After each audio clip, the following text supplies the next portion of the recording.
We have some big news right now. MAGA Republicans are turning against Donald Trump, and it looks as though MAGA is on the verge of a possible civil war over everything that's happening between the FBI and the Department of Justice and the Epstein files. MAGA is just not satisfied with what the Trump administration is doing and the narrative Donald Trump is pushing himself. You have some of Donald Trump's most loyal people on the internet saying now that he has turned his back on them, on essentially the cause, on MAGA, and it looks like it's only getting worse. He wants to move on, right? He wants to tell the world about Rosie O'Donnell and try to revoke her citizenship. He wants to distract his own base, seemingly, from the issues that they care about. And right now, they're very unhappy. And it looks as though it's only going to continue and it's only going to get worse if Trump does not do something fast, whether it's potentially firing Pam Bondi, removing the head of the FBI. Stay tuned. Well, Trump is freaking out. What's going on with my boys, and in some cases gals? They're all going after Attorney General Pam Bondi, who is doing a fantastic job. We're on one team, MAGA, and I don't like what's happening. We have a perfect administration, the talk of the world, and selfish people are trying to hurt it. All over a guy who never dies, Jeffrey Epstein. For years, it's Epstein over and over again. Why are we giving publicity to files written by Obama, Ooh, now he's saying that Obama wrote the files? Oh, you guys, this is not good for him.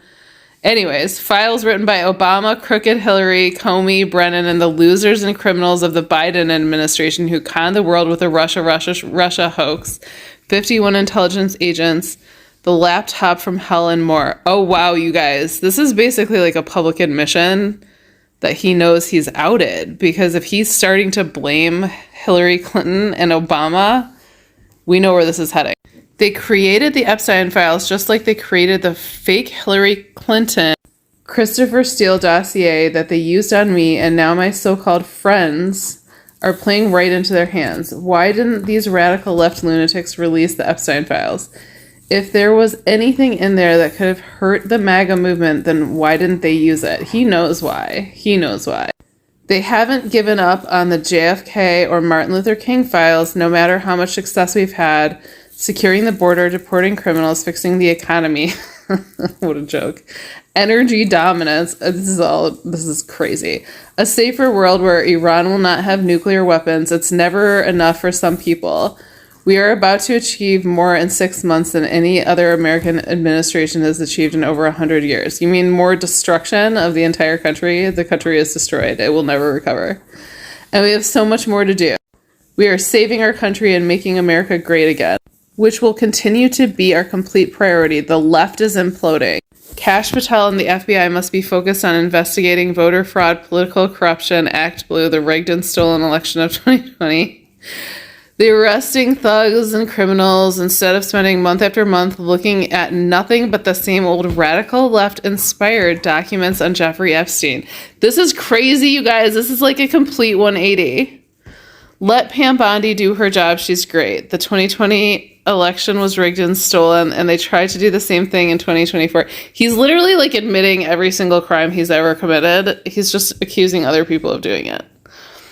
That's what she is looking into as AG and much more. Dude, you guys, I think maybe Trump is actually toast this time.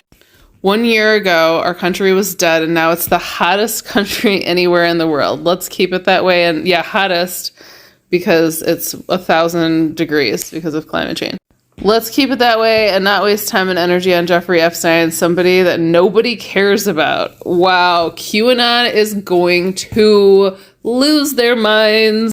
It's not only the MAGAs that are actually regretting their votes, and some of these youth were burning their MAGA hats for actually feeling like Trump is the one of the worst president or the worst person they ever thought that he will solve their problem.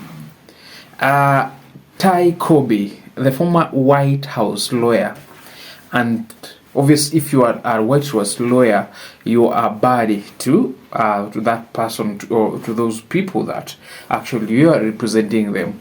So, Ty Kobe, a former White House lawyer during Donald Trump's first administration, reportedly said in a private comment on acquaintance Facebook post that Trump is worse than anyone in our history.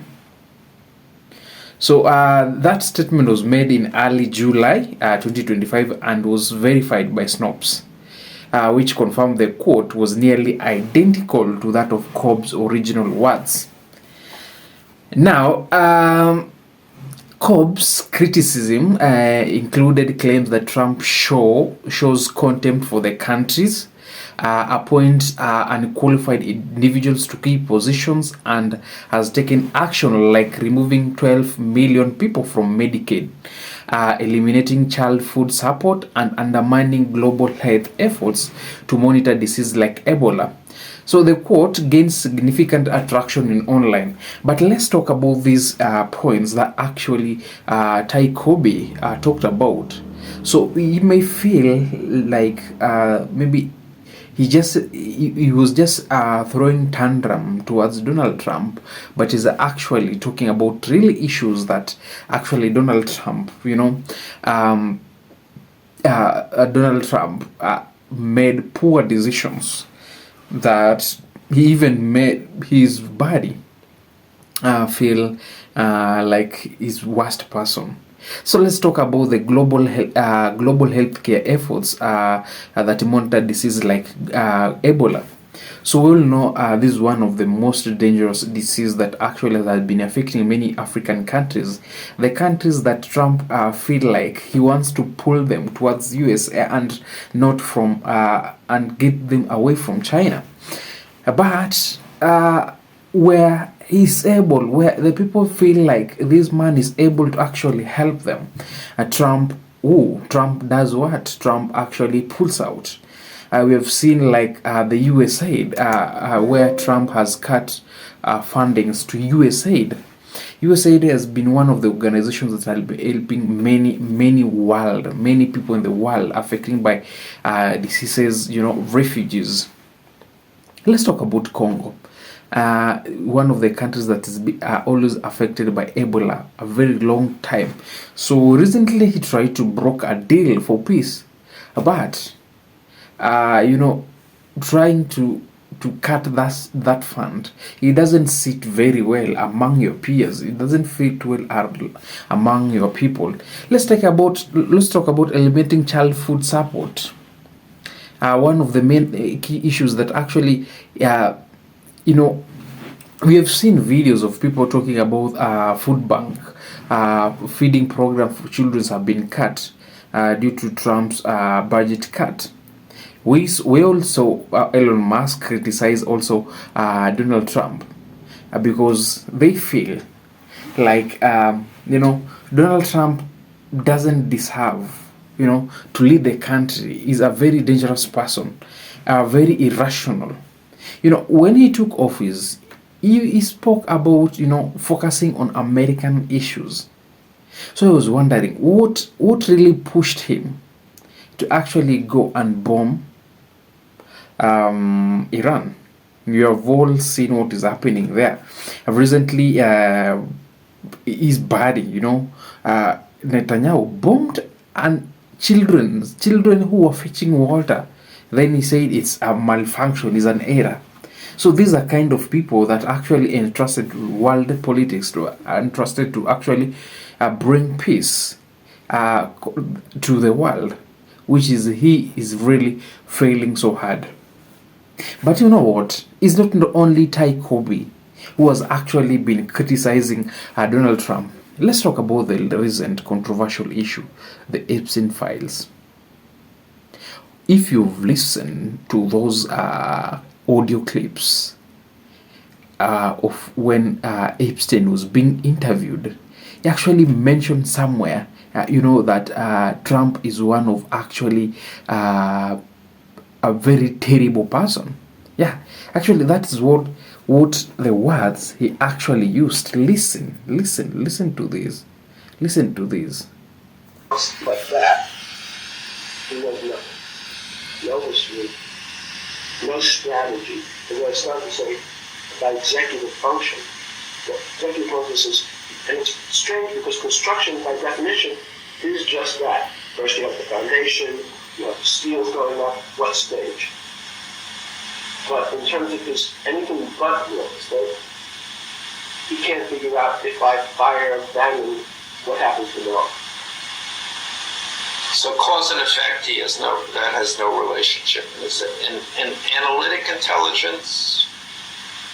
No. Now, what's this thing about that functionally he can't read, or he doesn't read, or He doesn't know. He certainly can't read a balance sheet. Which is fun. Has no idea. Actually, he's raising many issues there that actually is very funny. You know, like he's a salesperson. You know, Trump was actually in real estate. So Epstein is saying this is a salesperson that actually doesn't know who to fire for the shoddy work he's done, because he can't differentiate between the person that is responsible for all the brain in that construction site. You know, even say like Trump can't read a balance sheet.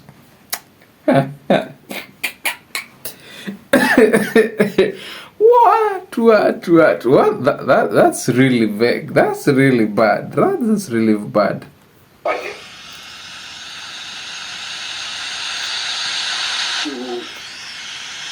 He doesn't read. He uses page six. So he's not functioning as a ruler. But his reading comprehension is anything complicated. He's very good.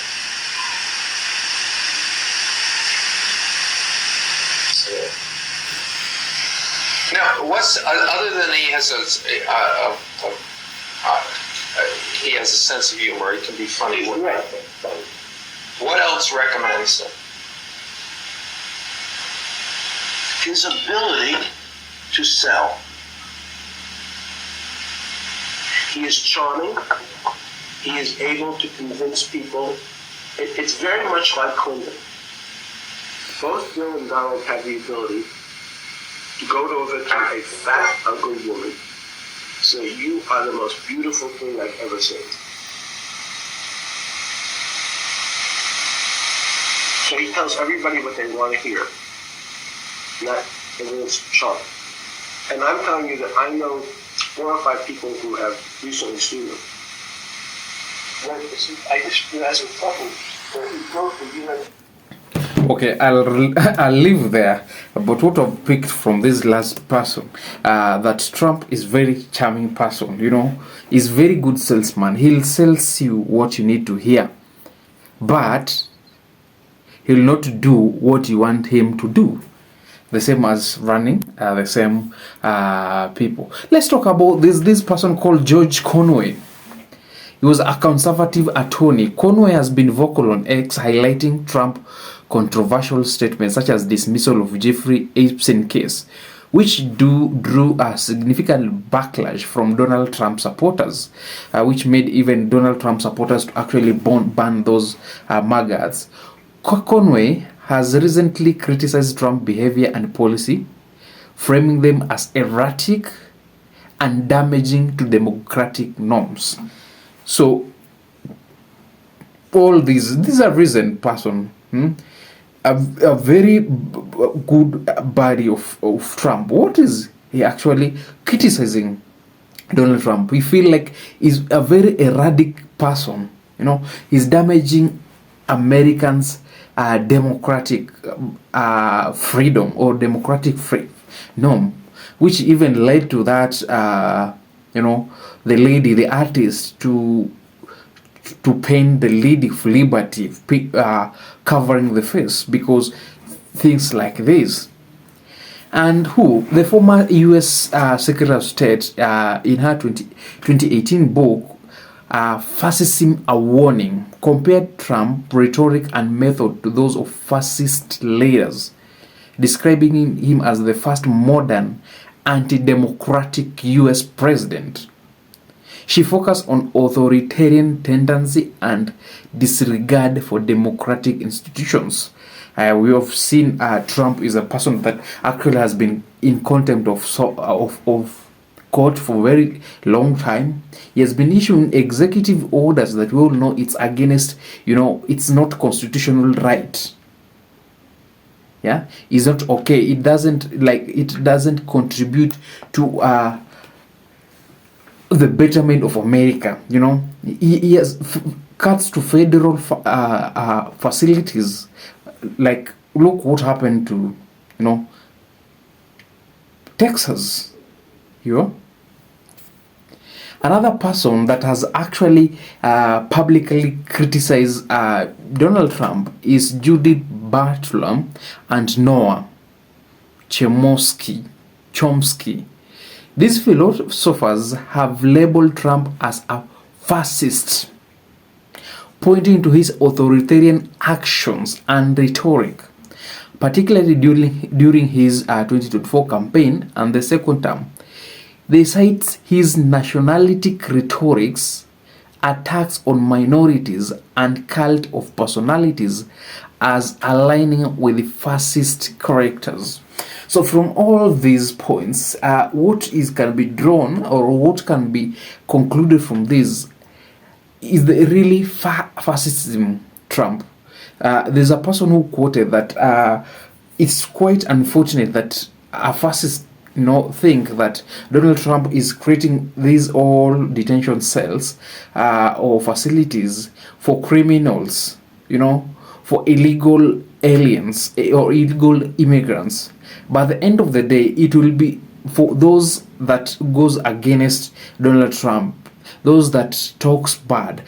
Not talk bad, talk good, but he feels bad. To those journalism that are actually been, sponsoring or supporting or seeing to go against his will.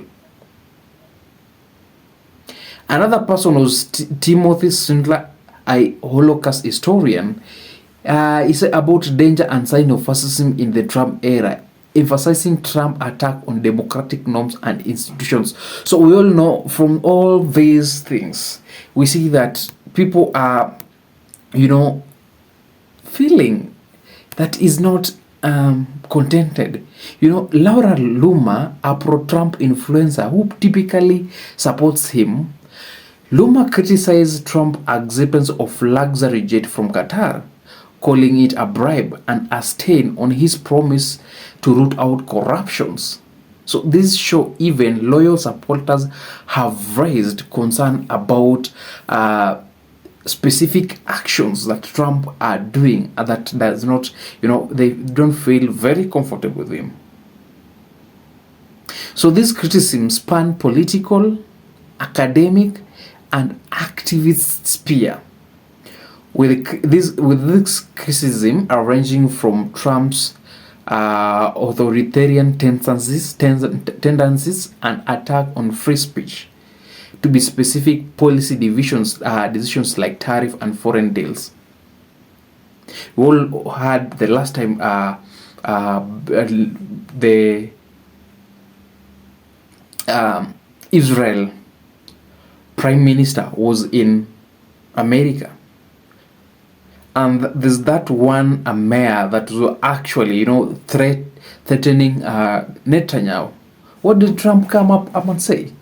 He will report. You will face, your citizenship will be actually stripped if you're found speaking ill or speaking against Israel.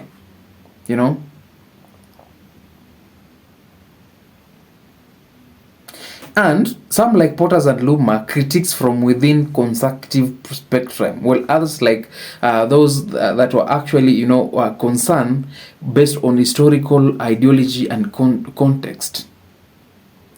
But to sum this up, even his closest buddy Elon Musk felt like this is not the right person. The covering of Epstein file, broke the standard, broke that feeling, broke that expectation that people or the Republicans put the right and the righteous man in that White House, Thank you.